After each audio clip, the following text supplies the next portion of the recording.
बिस्मिल्लाहिर्रहमानिर्रहीम। अल्लज़ीना वो लोग, इज़ा जब, अस्वाबत पहुँचती है, हम उन्हें, मुसीबतुन कोई मुसीबत, क़ालू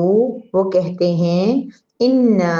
बेशक हम, लिल्लाही अल्लाह ही के लिए हैं, वाओ और इन्ना बेशक हम, इलैहि तरफ ही उसके, इलैहि उसकी तरफ, राजिऊन रुजू करने वाले हैं या लौटने वाले हैं। उलाइका यही वो लोग हैं, अलई ऊपर हिम उनके, अलैहिम उन पे, सलवातुन रहमतें हैं या अनायतें हैं, मिन से रब्बी रब हिम उनके, मिर रब्बी हिम उनके रब की तरफ से, और रहमतुन और रहमत भी है, वाओ और उलाइका यही लोग, हम वही, अल-मुहतदून हदायत पाने वाले हैं।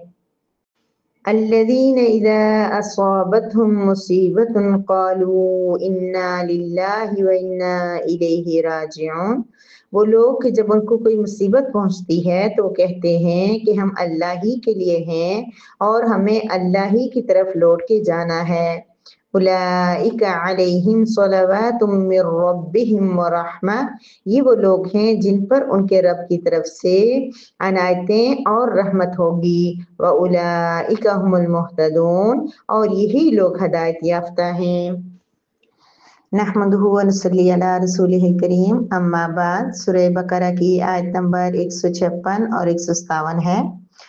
मेरी उन बहनों का बहुत शुक्रिया जिन्होंने ये मशवरा दिया था कि 2 आयत छोटी हो जाएं तो ठीक है, क्योंकि काफ़ी बहनों ने ये भी चाहा कि एक और, मेरी अपनी राय यही थी कि एक काफ़ी होती है,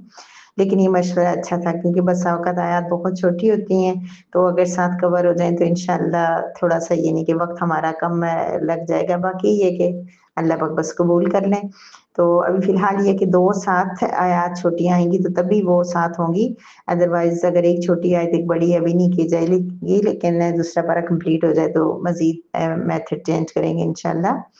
अल्लाह रब्बुल इज़्ज़त इस आयत मुबारका के अंदर, चूँकि हमने इससे पहले वाली आयत में हमने पढ़ा था कि अल्लाह पाक ने बताया था कि आप पे मुसीबतें आएँगी, कुछ परेशानियाँ आएँगी, मसाइल आएँगे, जानों पे से भी आपको आज़माया जाएगा, फलों से और रिज़्क से और खौफ से आज़माया जाएगा। तो और उससे पहले भी शुहदा की हालत बयान हुई थी कि कोई शहीद हो जाता है तो उसका क्या होता है। अब अल्लाह तबारक व तआला ये बता रहे हैं, पहले तो फिर उन मोमिनीन की, उन साबिरीन की, उन नेक लोगों की, उन बर्दाश्त करने वाले, अल्लाह की खातिर हर गम को सहने वाले लोगों की तारीफ बयान फरमाई है। उनका एक तरीका कार वाज़ेह फरमाया है। वो क्या है कि अल्लाह ताला फरमा रहे हैं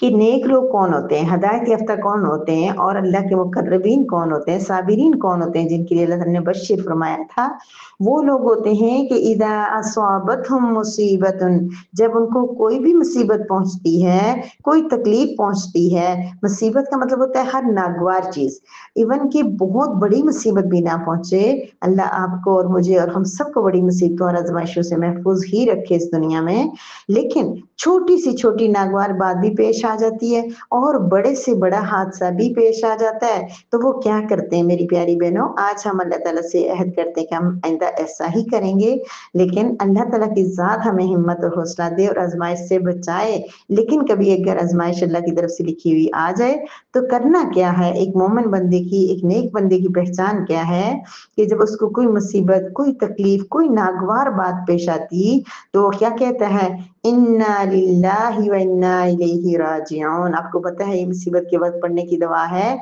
लेकिन हमें किसने सिखाई है, किसने बताई है, कौन हमसे इसके वादा कर रहा है कि ये दुआ पढ़ोगे तो अगली आयत मुबारका की बिशारत उसके लिए है, अल्लाह रब्बुल इज़्ज़त। अल्लाह रब्बुल इज़्ज़त हमसे ये कह रहे हैं कि आपको जब कोई तकलीफ पहुँचे, मेरी तरफ से कोई आज़माइश पहुँचे, तो आपने क्या करना है, आपने ये कहना है, इन्ना लिल्लाहि व इन्ना इलैहि राजिऊन। ये आप कहोगे तो अल्लाह तबारक व तआला की तरफ से अगली आने वाली आयत मुबारका में आपके लिए एक बड़ी बशारत बयान होगी। वो बशारत अगली आयत में आएगी इंशाल्लाह। अब देखें इससे जो अल्लाह तबारक व तआला ने ये फरमाया है कि आपने क्या कहना है मुश्किल वक्त में, इन्ना लिल्लाहि व इन्ना इलैहि राजिऊन। इससे तीन बातें जो है वो इससे पता चलती हैं हमें। एक ये है कि जब हम ये कहते हैं कि इलैहि राजिऊन, इन्ना लिल्लाह, हम अल्लाह ही के लिए हैं। हम वादा करते हैं अल्लाह ताला से, या अल्लाह तूने ये मुसीबत दी, परेशानी दी, रिज़्क में कमी दी, कोई हमारा बहुत अजीज बहुत प्यारा दुनिया से चला गया, हमारे ऊपर कोई परेशानी मुसीबत आ गई, हमारी बीमारी, कोई जिस्म खराब, कोई ऐसी बात, तो ये किसने, हम चूंकि हैं लिल्लाही, अल्लाह ही के लिए हैं, हम सब अल्लाह ताला की मलकियत में हैं। तो फिर क्या है कि इंसान का रंज और हसरत और ये सारी चीजें उसको जब होती हैं, और वो फिर ये समझता है कि चूंकि अल्लाह रब्बुल इज्जत ने इंसान को पैदा किया और इंसान है भी अल्लाह का, फिर अब हम अपनी महबूब चीज़ों को कैसे केयर से रखते हैं? जब हम अल्लाह ही के हैं, तो अल्लाह तबारक व तआला कैसे हमें कोई बड़ी तकलीफ पहुँचा सकता है? मतलब अगर हमें आज़माइश के तौर पे आज़माएगा, अदरवाइज़ अल्लाह रब्बुल इज़्ज़त जो है, जो चीज़ भी है सब अल्लाह की है। इसलिए अल्लाह तबारक व तआला जो है वो किसी को भी तकलीफ या गम ऐसा नहीं देंगे कि जो उसके लिए नुकसानदेह हो, क्योंकि हम हैं अल्लाह के, तो अल्लाह ही ने हमारी हिफाज़त करनी है, अल्लाह ही ने हमारी केयर करनी है। दूसरी बात ये पता चल रही है कि दुनिया में कोई भी मुश्किल हो, कोई भी मुसीबत हो, वो थोड़ी होती है, वो आर्ज़ी होती है, क्योंकि इंसान कहता है हम अल्लाह के लिए हैं, अल्लाह के पास जाना है, हमें लौट के अल्लाह के पास जाना है। आज बड़ी-सी बड़ी मुश्किल हमारे ऊपर आ गई, अल्लाह ना करे, किसी के बिल्कुल पूरा जिस्म मफलूज हो गया, वो कुछ भी नहीं कर सकता, बीमारी की शिद्दत में है, माल दौलत भूखा प्यासा बैठा हुआ है, किसी भी तरह की किसी आज़माइश में मुब्तला है, रिश्तों की वजह से तंग हो रहा है, हर तरह से, तो फिर उसको ये पता है कि चूंकि लौट के अल्लाह के पास जाना है, और जितनी भी तकलीफ हुई, जितना भी अरसा मेरा मुश्किल में गुजरेगा, आखिर ये खत्म हो जाएगा, आखिर में एक दिन अपने रब के पास चला जाऊंगा, राजिऊन, रुजू करके उसके पास पहुंच जाऊंगा, और वहां जाके मुझे इसके बदले में सिला भी मिलेगा, वहां जाके मुझे इनाम मिलेगा, और मेरी ये गम, ये तकलीफ जितनी बड़ी है, सब कुछ ये क्या हो जाएगी, खत्म हो जाएगी। और बजाय इसके कि आज मैंने अगर सब्र कर लिया, इस तकलीफ को मैंने बर्दाश्त कर लिया, मेरी प्यारी बहनों, कहना बहुत आसान होता है, करना मुश्किल होता है, मुझे पता है, लेकिन फिर भी ये बिशारत है कि अगर हमने बर्दाश्त कर लिया, सब्र कर लिया, मुश्किल से मुश्किल वक्त में भी अपनी ज़बान को काबू में रखा, अपने जिस्म को काबू में रखा, अल्लाह के अहकामात को उस परेशानी के वक्त में नहीं तोड़ा, तो अल्लाह रब्बुल इज़्ज़त क्या करेंगे? अल्लाह रब्बुल इज़्ज़त इस पे भी हमें अजर अता करेंगे।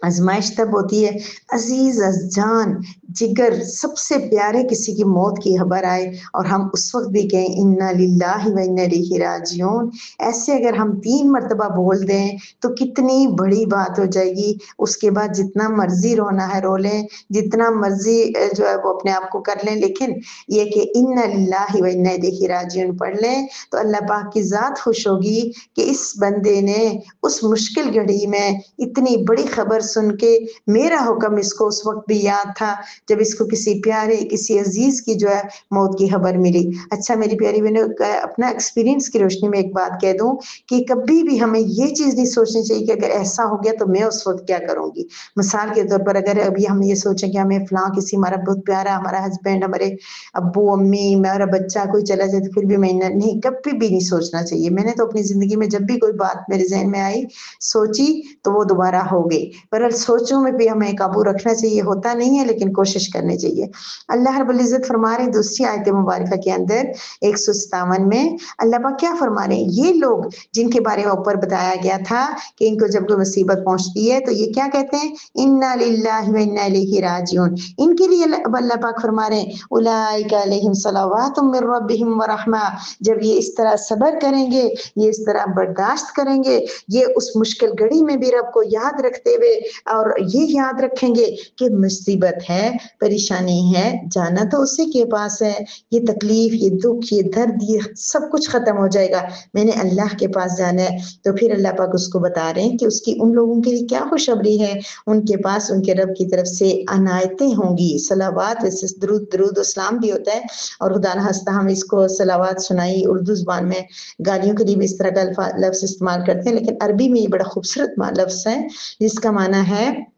عنایتیں اور نوازشیں تو اللہ رب العزت کے پاس، من ربہم، اپنے رب کے پاس، اس کے رب کے پاس، ان کے رب کے پاس کیا ہوگا؟ رحمتیں ہوں گی، عنایتیں ہوں گی، آسائشیں ہوں گی، راحتیں ہوں گی۔ میری پیاری بہنوں، مجھے آپ کے ساتھ اسی طریقے کے ساتھ، اس سے بہتر طریقے اور اچھے طریقے کے ساتھ اللہ 28 پارہ، 29 پارہ اور 30 پارے میں لے کے جائے۔ کیا وہاں پہ اللہ پاک خوبصورتیاں بیان فرما رہے ہیں جنت کی، کیا اللہ پاک خوبصورت جنت کی ہمیں بشارتیں سنا رہے ہیں؟ تو بہرحال اللہ پاک فرما رہے ہیں کہ جو بھی صبر کرے گا اس کو کیا ہوگا؟ یہ انعامات ملیں گے، اور یہ عنایتیں، یعنی سب کچھ اس کے بدلے میں بہت بڑا چڑھا کر اس کو دیا جائے گا۔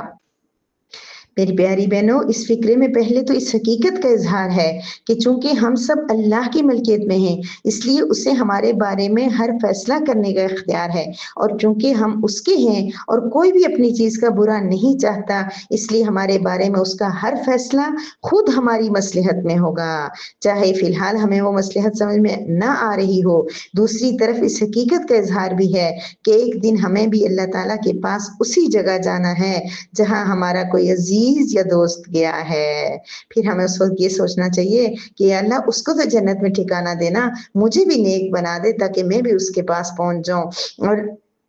لہٰذا یہ جدائی عارضی ہے، ہمیشہ کے لیے نہیں ہے، اور جب ہم اس کے پاس لوٹ کر جائیں گے تو ہمیں اس صدمے یا تکلیف پر انشاءاللہ ثواب بھی ملنا ہے۔ جب یہ عقیدہ دل میں ہوگا، یہ خیال دل میں ہوگا، تو اسی کا نام صبر ہے۔ بظاہر بے اختیار آنسو نکل رہے ہوں، بہت زیادہ رو رہے ہوں، لیکن دل میں یہ خیال ہو کہ یہ بندہ میرا پیارا جو ہے وہ چلا گیا ہے، لیکن گیا کس کے پاس ہے؟ اللہ کے پاس چلا گیا ہے، اور وہاں اللہ پاک سے اس وقت۔ اچھا، ایک اور بات میں اس کے ضمن میں کہہ دوں میری پیاری بہنوں، وہ بڑی پیاری گھڑی ہوتی ہے ویسے ایک لحاظ سے، کیونکہ مصیبتیں آتی ہیں، پریشانیاں آتی ہیں، لیکن کچھ ایسے اللہ کے نیک لوگ ہوتے ہیں جو ان پریشانیوں کو بھی، مصیبتوں کو بھی، ایک تو یہ کہ رو دو کے وہ کر لو، دوسرا یہ کہ انا للہ پڑھ کے رو، ساتھ رونا اور ساتھ وہ، تیسرا کیا کہ مصیبت کے وقت بھی انسان شکر ادا کرے کہ اللہ اس مصیبت میں بھی حکمت ہے کہ یہ بندہ جو ہے میرے رب آپ کے پاس چلا گیا ہے، اس کے درد تکلیفیں اور مصیبتیں ختم ہو گئی ہیں، اور پھر اس کے بعد کیا ہے کہ شکر بھی، اور دنیا میں بھی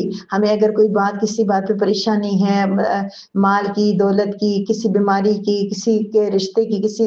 جو ہے نا اپنوں کی طرف سے اذیت تکلیف اکثر ملتی ہے، اور وہ بہت بندے کو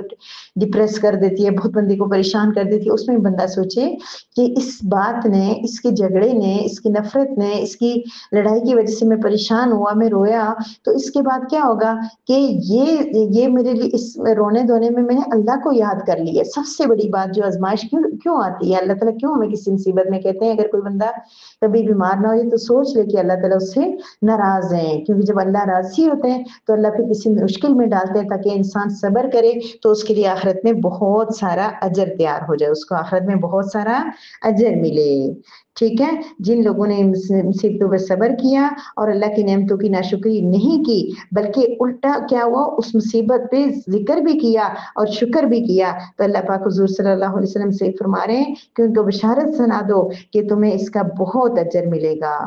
بہت اجر ملے گا۔ جب مشکل کے وقت انا للہ و انا الیہ راجعون نہ صرف زبان سے کہو گے بلکہ دل میں بھی سوچو گے، یہ تکلیف، یہ پریشانی، یہ غم کتنا بڑا ہے، میرے اللہ سے بڑا تو نہیں ہے، اور ایک نہ ایک دن تو یہ ختم ہو جائے گا، اتنی سی بات سوچ لیں تو ہمارے غم انشاءاللہ آدھے ہو جائیں گے۔ وآخر الدعوانا ان الحمد للہ رب العالمین۔